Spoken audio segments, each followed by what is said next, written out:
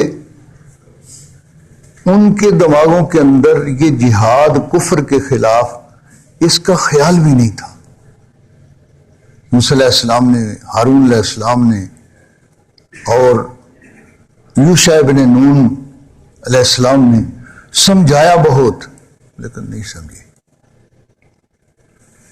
موسیٰ علیہ السلام نے ناراض ہو کر دعا کی کہ اللہ مجھے ان سے دور کر دے، ففرق بینی و بین القوم الفاسقین، میرے اور ان کے درمیان جدائی ڈال دے، میں ان کے ساتھ نہیں رہنا چاہتا۔ بات پر ایسے ضدی بچوں کی طرح ضد کرنا اور بے جہاں جھگڑنا اور تیرے حکموں کے اندر یہ بے جا ایسے سوالات، تو موسیٰ علیہ السلام نے ان سے جدائی کی دعا کی۔ موسیٰ علیہ السلام فوت ہو گئے تو اللہ تعالیٰ نے اس قوم کو سزا دی کہ وہ علاقہ جو ہے، میدان تی جو ہے، اس کے اندر یہ 40 سال تک اس میدان سے باہر نہیں نکل سکے۔ اسی میدان کے اندر اللہ پاک نے ان کو بند کر دیا، کوئی حوالات بن گئے ان کے لیے۔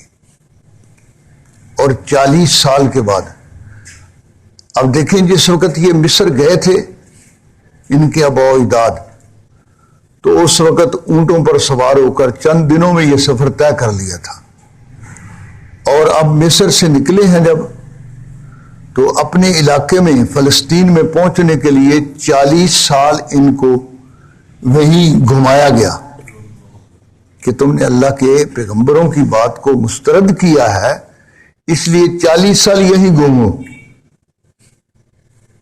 تو سارا دن چلتے تھے، چل کر شام کو تھک جاتے تو دیکھتے کہ او یار یہ تو وہی جگہ آ گئی جہاں سے ہم چلے تھے۔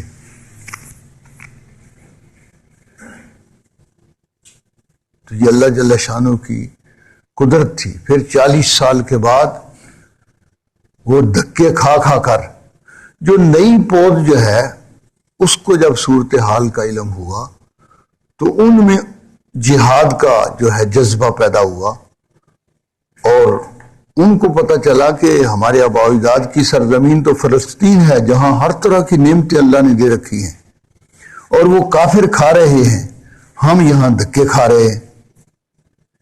اس لیے انہوں نے کوشش کی، حضرت یوشع ابن نون علیہ السلام کی قیادت کے اندر پھر انہوں نے جہاد کیا، اور تب جا کر یہ فلسطین کے اندر داخل ہوئے، اور تب جا کر ان کو یہ سرزمین جو ہے وہ ملی۔ تو بنی اسرائیل جو ہیں ان کے حالات بیان کرتے ہوئے، چونکہ جناب رسول اللہ صلی اللہ علیہ وسلم جب مدینہ منورہ میں تشریف لائے تو یہاں ان کے 3 قبیلے مدینہ کے آس پاس تھے، اور ان کے علاوہ خیبر میں، وادی القرا میں، اسی طرح اور قرب و جوار کے اندر اور بھی یہودی قبائل آباد تھے۔ تو خاصی تعداد جو ہے، اور آپ کو پتہ ہونا چاہیے کہ اسرائیل 2009 میں جو بین الاقوامی نقشہ جو ہے دیا امریکہ نے، تو اس کے اندر یہودیوں نے مدینہ منورہ کو اسرائیل، بڑے اسرائیل کے اندر شامل کیا ہے۔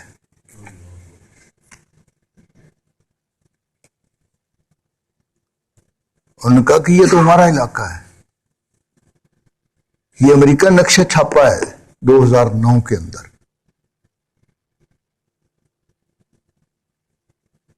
اس میں یہ خیبر، مدینہ منورہ، وادی القرا اور اسی طرح فدق، یہ سارے علاقے جو ہیں وہ اسرائیل کے تحت شامل کیے ہیں۔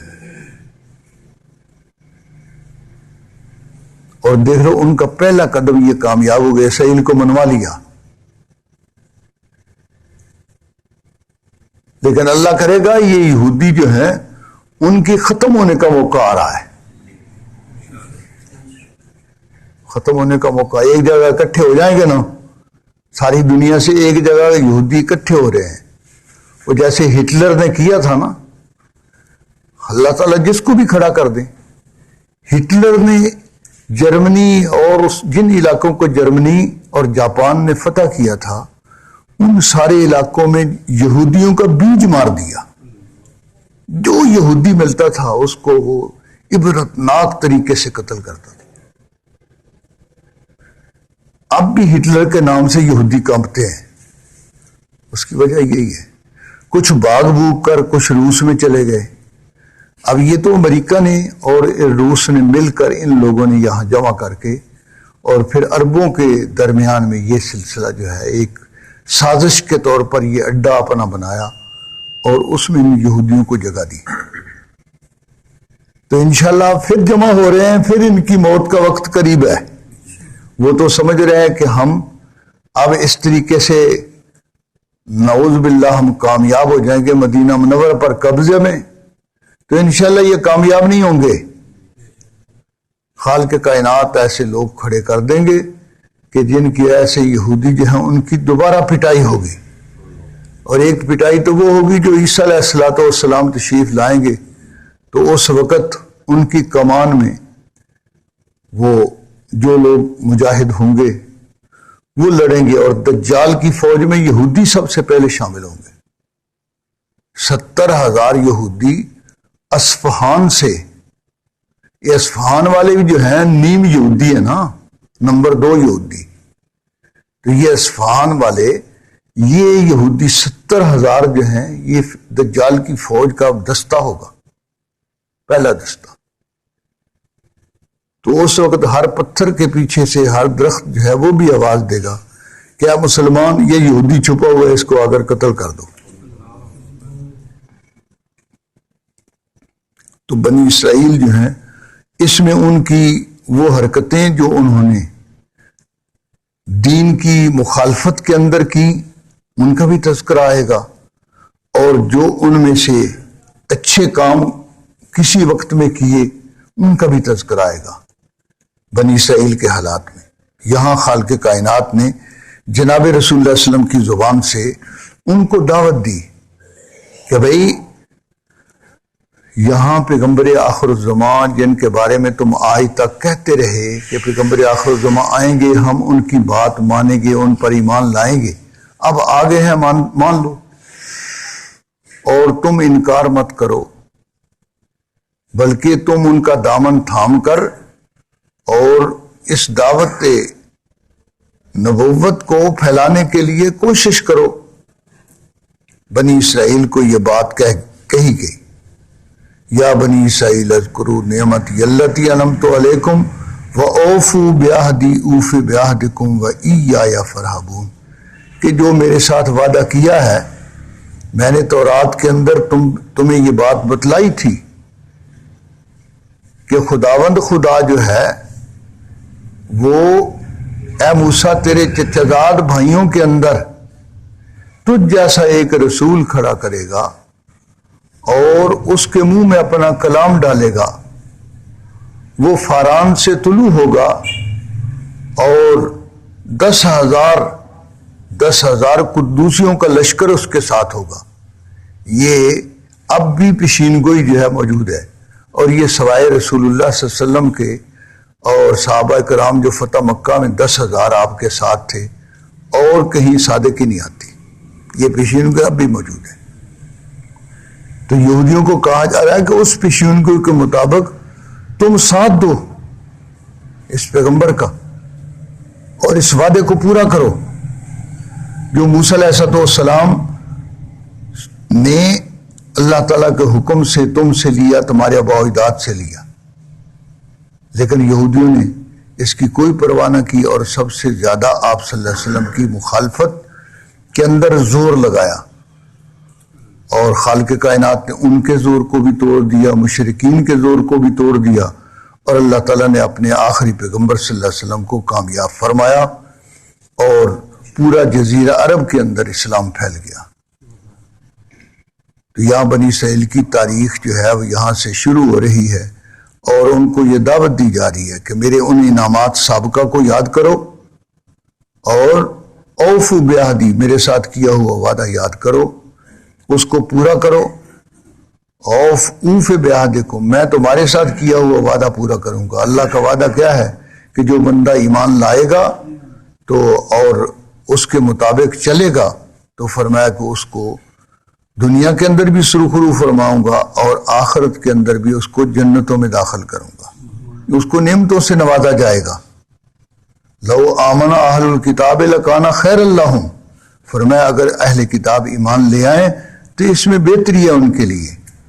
دوسرے مقام پر فرمایا کہ اگر یہ ایمان لے آئیں تو اللہ جل شانہ آسمانوں سے ان کے لیے طرح طرح کی نعمتیں اتار دیں، مگر وہ کہاں ایمان لانے والے تھے، نہ ایمان لائے، چند لوگ ان میں سے ایمان لائے۔